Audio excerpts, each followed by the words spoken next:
So you're building a team. What was your approach in team building? What was your experience in team building?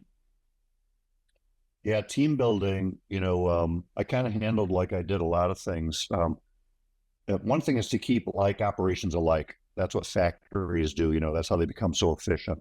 Hmm. Uh, Remember how Deming kind of left the United States system, and remember that? Did you ever hear of like Ford's quality of job one? Remember all that Yeah, language? I do remember. Yeah, Hmm. I'm over here in the land of the big three, the factories for car manufacturers. So Right.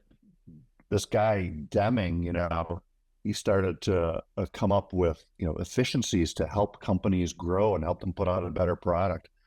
And he was kind of chased out of here. So what did he do? He went over and worked with Toyota. And what happened with cars in the 70s from here, they were junk. They'd rust out in a couple of years. They didn't function after 70,000 miles. Blah blah blah. And he's chased out of here. He goes over there, works with Toyota, and all of a sudden, um, Lean Six Sigma and quality of job one. Right. All of a sudden, we're hearing that back over here. That's got to do with management, also people management, and that's got to do with how do you get these teams to work, and that's got to do with um, setting up processes in your offices. Um, People management is so important, and to write a process to go through what you would want to administer with some type of measurable outcome is important. And then the quicker you can delegate that off for that person to do it, um, make that happen. Hmm. And then how you keep that under control as the owner, overall practice manager, which we are, you need to get that reported back to you on some type of dashboard. So just like when you're driving your car, you don't know if the tank's half full until you look at the dashboard. You don't know how fast you're going on the dashboard. Dashboard, dashboard, dashboard. Right. Today, in a day of data, everybody should be looking at their dashboard. Everybody should identify people and processes. Delegate, first make your process on whatever that stream is in your office that you're trying to get under control, and then delegate that process with its metric to a person and have them report back to you. And after a while, that's how that group starts to form. That becomes the matrix and the foundation of your practice management manual. And that keeps you compliant with all of your different federal and state regulations, HIPAA, and, DEQ, and I mean, just so on and so forth. So that's Sure. that's how I did that. Did you have staff meetings? Yes, routinely. Did it? Paid One. staff meetings with lunch. Yep. And going over that dashboard, going over metrics, and part of those dashboards are goals and how to reach them, and so on and so forth. Very nice. And you acquired them. I mean, as far as like, let's even describe the training process for a new employee. How extensive was that?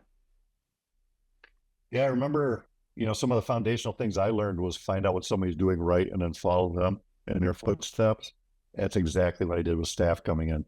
I'd pick out my star staff member. I did he's the new employee to that person, Hmm. and pay them literally just to follow them around and do what they're doing for a couple months. That was training. And then part of that training was here's the written stuff on how to do it. Take it home, have them read it, and then initial the page when they bring it back.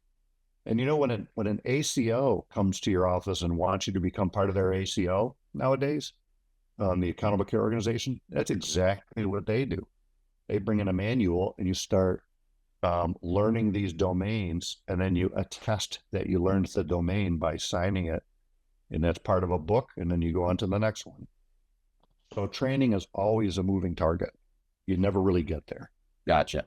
Did you write Yeah. your own office manual? Or did you kind of like Mm-hmm. you did? Yeah. Yep. Cool. And nowadays, what's really cool, Vinny, is the different AIs. You can go to AI right now. I mean, I don't care if it's Chat GPT or Gemini or Right. whomever, and say, write me an office manual in my medical practice. I'm a chiropractor. I'm having a staff come in and I want to address this federal and state regulations in my area. It just regurgitate like that It's a and say, beautiful give me thing. an outline. Then Yeah. you take that outline and then you put legs on it and put meat on the bone and fill in the blanks. And man, within an hour, you could have something that it took us, 40 years ago, a year to develop. I'm not kidding. Yeah. Oh yeah. That's an amazing process because, and what a wonderful tool because what Mm. would, I mean, the hard part for me was never filling in the blanks, it was never putting meat on the bone, as you said. It was always Yeah. getting the outline and getting all of the data. But Right. those AI things, they put them all there for you, which is great.